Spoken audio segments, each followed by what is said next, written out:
Aku termasuk orang yang bersahabat dengan pembunuhan yang dilakukan Qabil. Apakah menurutmu taubatku masih dapat diterima?"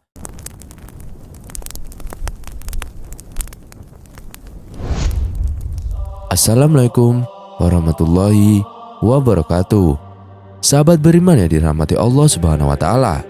Ada sebuah riwayat yang menceritakan tentang taubatnya keturunan iblis yang hidup sejak zaman Nabi Adam alaihissalam hingga Nabi Muhammad sallallahu alaihi wasallam, dan ia juga kerap mencela cara dakwah para nabi terdahulu.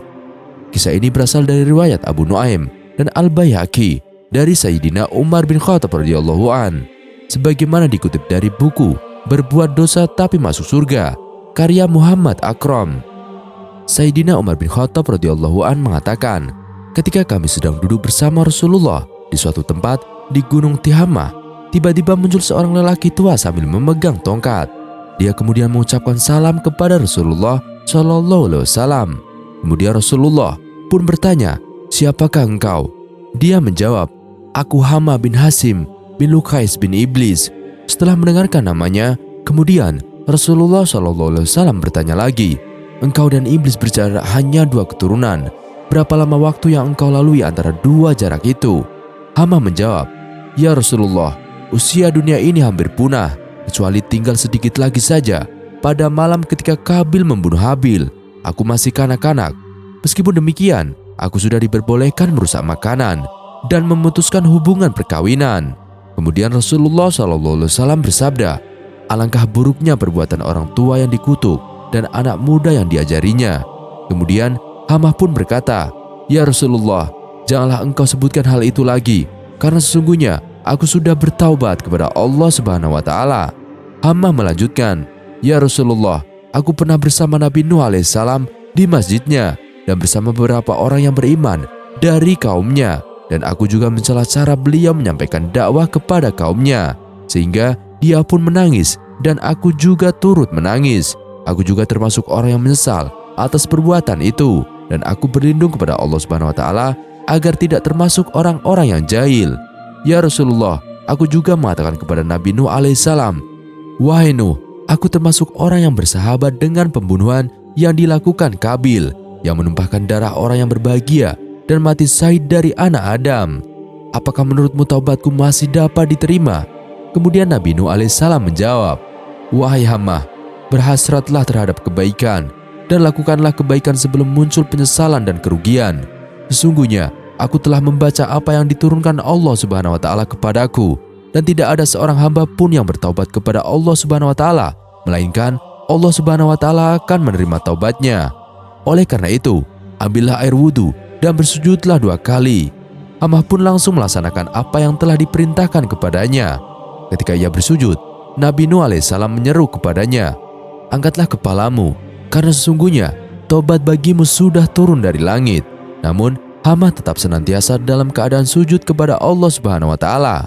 Hamah juga menceritakan bahwa ia pernah bersama Nabi Hud alaihissalam dan bersama mereka yang beriman kepadanya. Ia juga mengatakan sering bertemu Nabi Yakub alaihissalam dan Nabi Yusuf alaihissalam di tempat orang-orang awam yang buta huruf.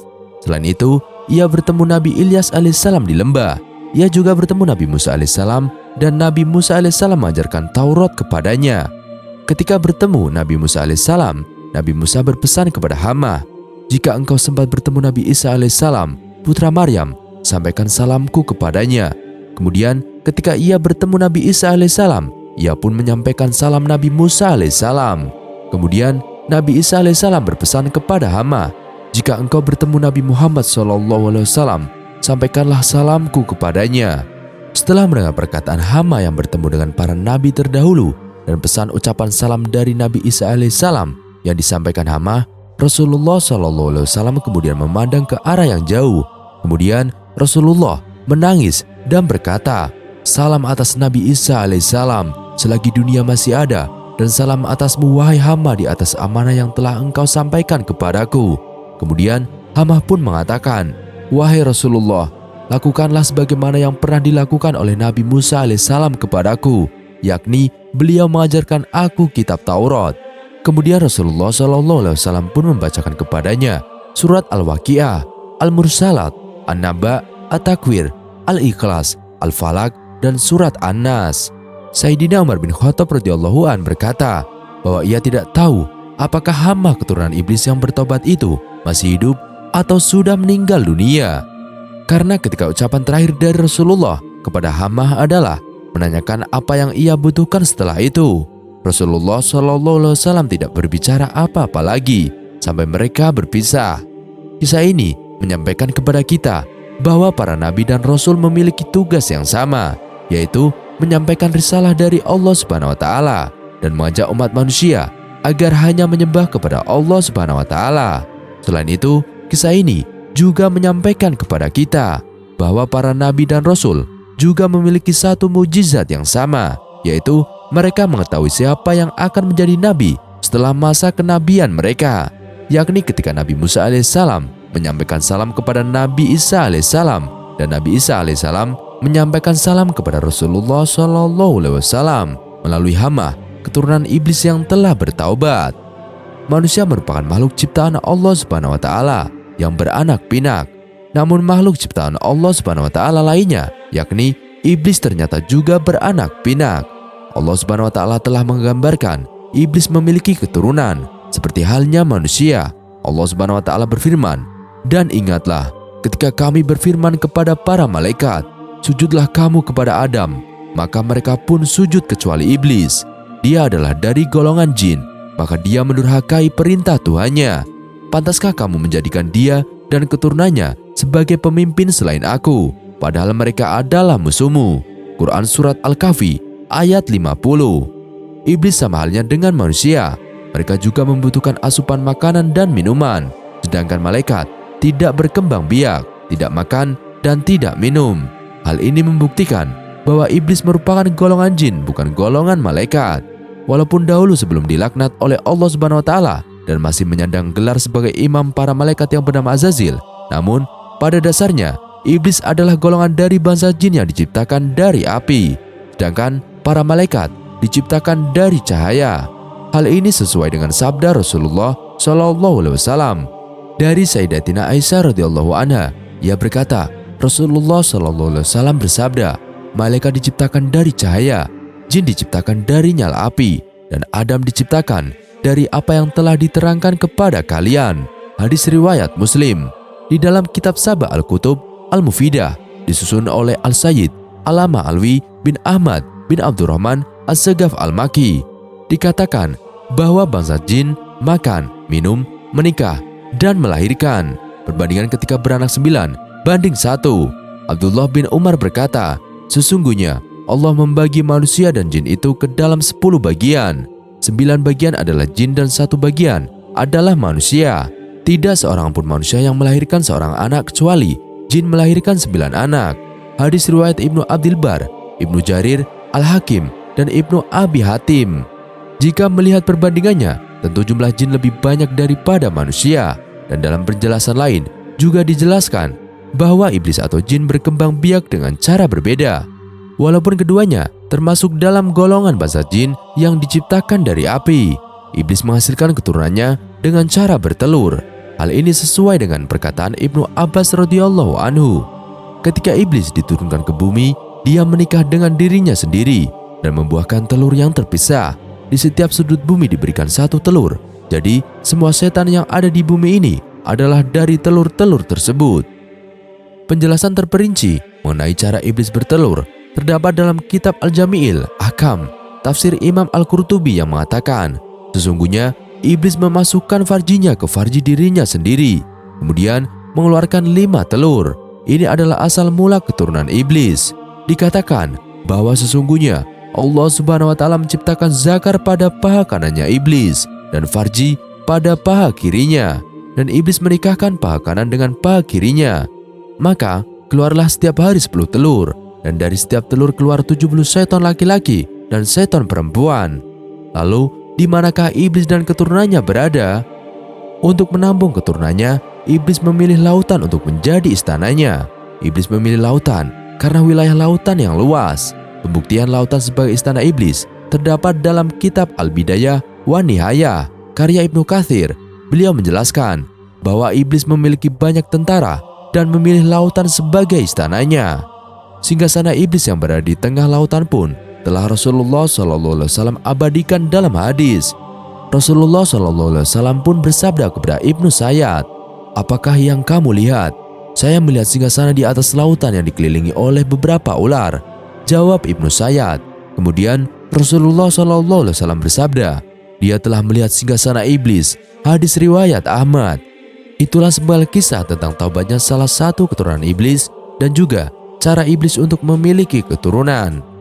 Sahabat yang beriman, dalam kisah yang baru saja kita bahas, kita sudah mengetahui bahwa Hamzah bin Hasim bin Luqais bin Iblis adalah salah satu dari anak cucu keturunan iblis yang bertaubat, dan taubatnya pun diterima oleh Allah Subhanahu wa taala melalui perantara Nabi Nuh alaihissalam, sehingga Hamzah bin Iblis pun menjadi hamba Allah yang taat.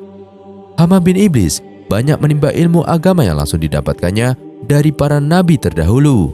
Hal itu dikarenakan setiap era kenabian ia selalu menemui para nabi terdahulu untuk belajar ilmu agama.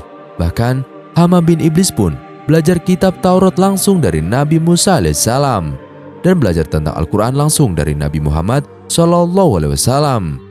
Pada kisah sebelumnya, kita juga sudah mengetahui bagaimana iblis menikah hingga memiliki keturunan dan cara iblis memiliki keturunan. Namun yang perlu untuk kita ketahui selanjutnya adalah bahwa anak cucu keturunan iblis bukanlah hanya Hamzah saja, namun ada beberapa lagi anak cucu-cucu keturunan iblis yang masih tetap setia untuk membantu kakek mereka, yakni iblis laknatullah, untuk melancarkan aksinya menyesatkan umat manusia. Sahabat yang beriman, sebelum kita sampai kepada pembahasan tentang anak cucu keturunan iblis laknatullah, ada baiknya jika kita kembali dulu ke belakang untuk mengingat kembali kisah iblis, sehingga menjadi lengkaplah duduk perkara kisah tentang iblis laknatullah. Dalam kitab Mafatih Al-Ghaib, Syekh Al-Fakhr Ar-Razi dikatakan, jauh sebelum diciptakannya Nabi Adam alaihissalam, iblis adalah pribadi yang tekun beribadah. Bahkan ibadahnya melampaui para malaikat. Itulah mengapa para ulama sering mengingatkan agar jangan puas dan sombong dengan amal ibadah, zikir, dan ilmu yang kita miliki. Karena sesungguhnya dahulu iblis lebih tekun ibadahnya, lebih banyak amalnya, dan lebih tinggi ilmunya dibandingkan umat manusia. Bukan hanya dalam bidang ilmu agama dan amal soleh saja yang dikuasai oleh iblis, bahkan segala cabang ilmu termasuk ilmu dunia pun iblis kuasai. Almarhum Syekh Ali Jaber pernah menyampaikan bahwa iblis lebih pintar dari profesor, yang berarti ilmu seorang profesor yang bergelar guru besar pun masih di bawah iblis. Hal ini sangat masuk akal, dikarenakan iblis bukan hanya menjerumuskan manusia dari kelalaian beribadah saja, tetapi juga melalui segala sisi termasuk keilmuan duniawi. Iri hati dan kesombongan yang membuat iblis menjadi makhluk Allah yang terkutuk. Karena ketika para malaikat diperintahkan Allah Subhanahu wa taala untuk sujud kepada Nabi Adam alaihissalam, seluruh malaikat dengan penuh kerendahan hati melaksanakan perintah sujud tersebut. Sedangkan iblis yang dahulunya bernama Azazil yang menjadi pemimpin para malaikat, ketika itu malah menolak untuk sujud kepada Nabi Adam alaihissalam. Seperti yang kita ketahui sebelumnya, pembangkangan Azazil yang sekarang bergelar iblis laknatullah dikarenakan iblis merasa lebih mulia dari Nabi Adam alaihissalam karena ia diciptakan dari api, sedangkan Nabi Adam alaihissalam hanya dari tanah. Karena arogansi dan pembangkangannya itulah iblis diusir dari surga. Ia mendapat laknat dari Allah Subhanahu wa taala selama-lamanya hingga hari kiamat. Dan inilah kisah awal Azazil yang dikutuk menjadi iblis laknatullah dan diusir dari surga. Mulai saat itulah iblis secara terang-terangan menyatakan permusuhannya kepada Nabi Adam alaihissalam dan anak cucunya. Bahkan menurut sebagian ulama, kebencian iblis kepada anak cucu Nabi Adam alaihissalam jauh lebih besar daripada kebencian kepada Nabi Adam alaihissalam sendiri. Kebencian iblis kepada anak cucu keturunan Nabi Adam alaihissalam lebih besar dibandingkan kepada Nabi Adam alaihissalam sendiri, dikarenakan setelah wafatnya Nabi Adam alaihissalam, Allah Subhanahu wa taala mengutus 124.000 nabi dan 315 rasul untuk mengajak umat manusia yang berstatus sebagai anak cucu keturunan Nabi Adam alaihissalam agar tidak terjerat tipu daya iblis dan hanya menyembah Allah Subhanahu wa taala dengan beribadah dan berbuat amal kebaikan. Di dalam hadis Imam Ahmad, Abu Umamah berkata, "Aku bertanya, ya Rasulullah, ada berapakah jumlah nabi?" Rasulullah SAW bersabda, "Nabi ada 124.000 dan di antara mereka ada para rasul sebanyak 315 rasul. Mereka sangat banyak. Hadis riwayat Ahmad. Setelah masa kenabian telah selesai, perjuangan para nabi untuk mengajak umat manusia, anak cucu keturunan Nabi Adam alaihissalam, untuk menyembah dan taat kepada Allah Subhanahu wa taala ternyata belum berhenti. Masih ada para ulama, para wali Allah, dan para ustadz dan dai untuk melanjutkan dakwah para nabi. Hal ini membuat iblis semakin garam, dan yang paling parah lagi adalah ketika anak cucu keturunan Nabi Adam alaihissalam sudah bertahun-tahun terjerumus ke dalam dosa. Ketika ia bertaubat dan memohon ampun kepada Allah Subhanahu wa taala, maka segala dosa yang pernah dilakukannya dihapuskan dan mendapatkan ampunan dari Allah Subhanahu wa taala.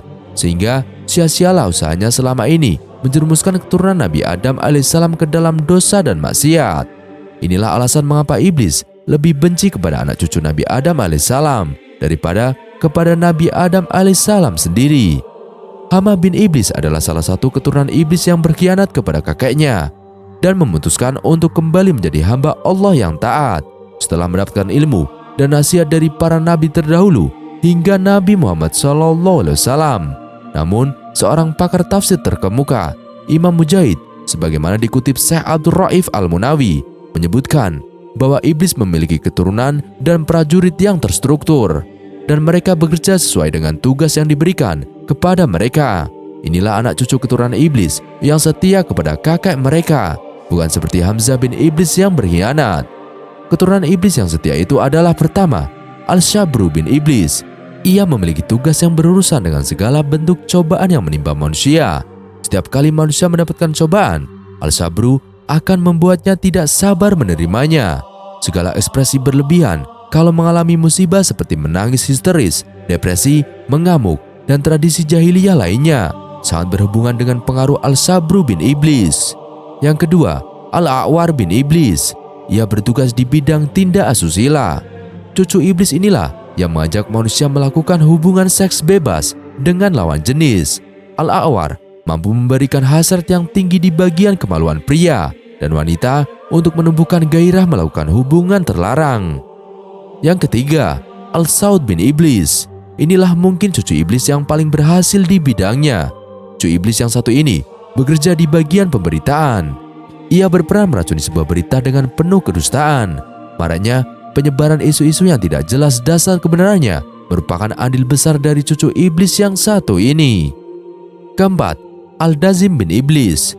Ia berperan menghancurkan keharmonisan rumah tangga pasangan suami istri. Pengaruhnya akan semakin cepat menjalar jika suami hendak memasuki rumah tanpa terlebih dahulu mengucapkan bismillah dan salam terhadap keluarga yang ada di rumah atau tidak dalam kondisi berzikir. Kelima, Al-Zalanbur bin Iblis. Ia selalu standby di pasar-pasar. Cucu iblis satu ini yang membuat para pebisnis di pasar rentan melakukan tindakan penipuan dan kecurangan dalam transaksi. Janji-janji palsu pedagang terhadap konsumen merupakan tipu daya dari iblis yang satu ini. Keenam, Al-Walhan bin Iblis. Keturunan iblis satu ini bertugas mengganggu urusan bersuci manusia.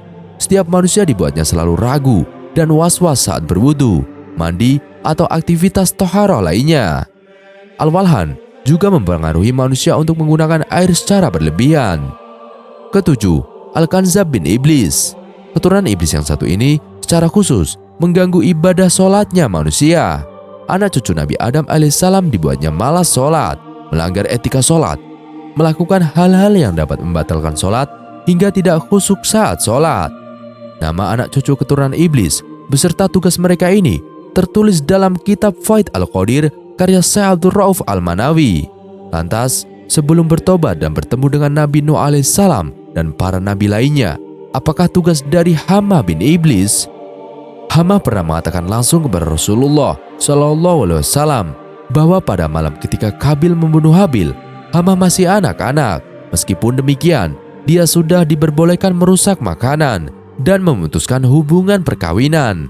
Dan inilah dulunya tugas dari Hama bin Iblis yang diberikan oleh kakeknya, yakni Iblis Lanatullah atau Azazil. Wallahu a'lam bishawab. Sekian kisah kali ini, kurang lebihnya kami mohon dimaafkan. Yang benar datanya dari Allah Subhanahu wa taala. Khilaf atau keliru datanya dari saya pribadi. Wassalamualaikum warahmatullahi wabarakatuh.